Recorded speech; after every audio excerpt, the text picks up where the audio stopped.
Frihone yakwa pomudi monsamuni okojina wa Ahafo Goaso abayara sabia ye wo ho na wiase nyina no pomudi nkubata World Health Organization oni o my Ghana dwumakwa ya passport pra pomudi honsam so Ghana Health Service wo my dwumadi of friend simulation exercise we no hwe boa Ahafo abayara sabia na boa de ho sese kobasa yade bi ti atese wo mpotam ho no mo a ahokeka bai do de beso sa yade na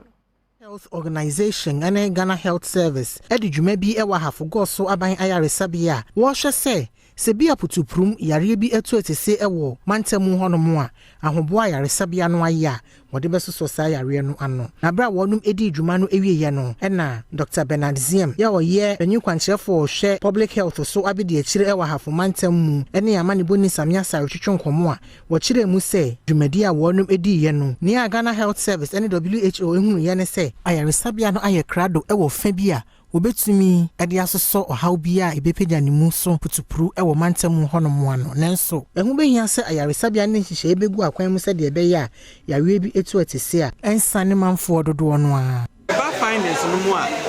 ya hu se ya ade wo ye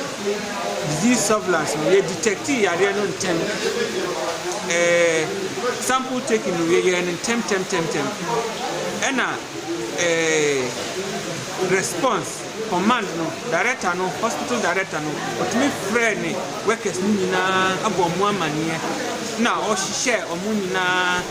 ofasa akonya no so eda WHO ene Ghana Health Service ase se wonum ebedi se adwuma no ewo ayaresabia honomo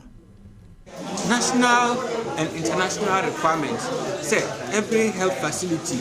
from time to time yen test a system no and my where we are weak and where we are strong, and then am I to me put mechanisms in place to address the weaknesses and maintain the area strong. World Health Organization for sa emergency response activities me that Director General as